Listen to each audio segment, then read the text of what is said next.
Bom dia, irmãos, graça e paz. Depois de uma semana chuvosa, estamos considerando já 2 dias sem chuva. Isso é muito importante, e também é importante a chuva porque nós dependemos dela.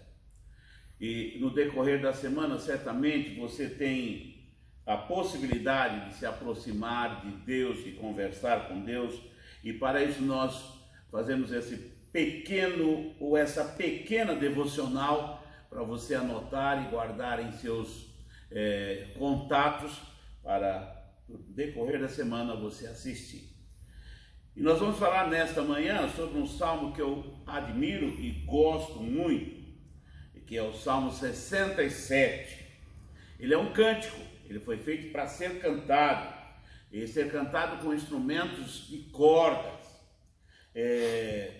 Não há a possibilidade, mesmo que sempre nós atribuímos a autoria desse salmo a Davi. Não existe isso, não há essa expressão. Mas normalmente nós consideramos que Davi possa ter escrito esse salmo. Ele é um salmo messiânico, ele vai falar do futuro, ele vai falar da expectativa e da possibilidade já de Jesus Cristo. E ele começa dizendo o seguinte: que Deus seja misericordioso e nos abençoe, e que a luz do seu rosto brilhe sobre nós. O salmista está exatamente invocando talvez parte do texto da bênção para Israel, que o Senhor brilhe sobre nós, ou faça resplandecer o seu rosto sobre nós, e que teus caminhos sejam conhecidos em toda a terra. Porque isso é de certa forma, ele está falando para as nações, ou o Deus é invocado para as nações. O Deus da nação, ele é invocado, e ele é invocado como sendo o Deus de todas as coisas, o Senhor de todas as coisas, e que está no comando de toda a terra. E ele ainda afirma: e tua salvação entre as nações de toda parte. Então ele, puxando de Israel, ele provoca um cântico, provoca uma mensagem para todas as nações. E ele clama e busca isso. E aí ele direciona o povo para louvar a Deus, cultuar a Deus, bendizer o nome do Senhor.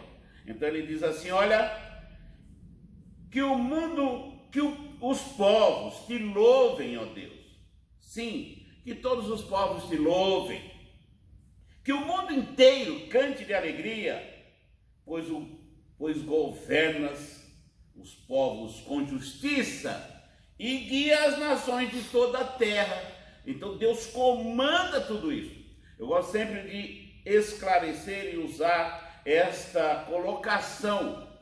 Deus dirige o universo em uma precisão impressionante, em uma precisão que chega a ser fantástica, porque Deus é maravilhoso e Deus dirige todas as nações. Por isso que lá no livro de Isaías, ele vai dizer que as nações ou os povos são como uma gota no fundo do balde. Ele domina tudo.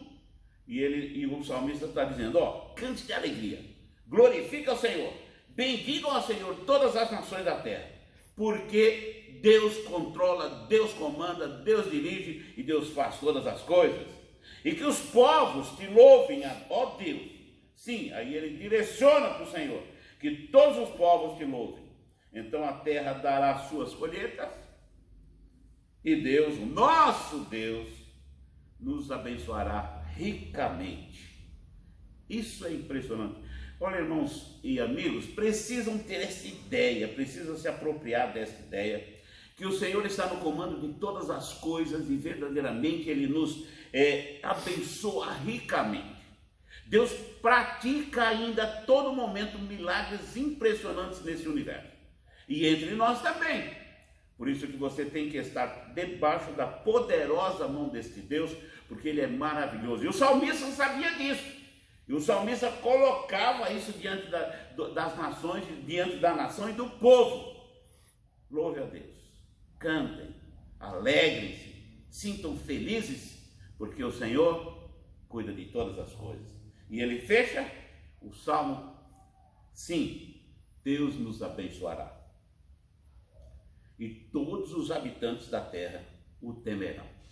A partir do momento que você tem o temor que Deus controla todas as coisas, o seu poder, a sua dinâmica como Senhor de todo o universo, a gente tem que temer esse Deus, e respeitá-lo, e admirá-lo, e viver para o louvor e a glória dele. Por isso que esse salmo é Deus da nação, é invocado. É o que nós precisaríamos fazer aqui no nosso país. Gastar tempo, ao invés de invocar outras entidades, invocar o nosso Deus, Criador dos céus e da terra, que nos criou, que nos formou, que criou todas as coisas que existem para o louvor da sua glória. Então esse é o nosso Deus que nós propagamos e apresentamos a todas as pessoas. Deus é maravilhoso. Amém.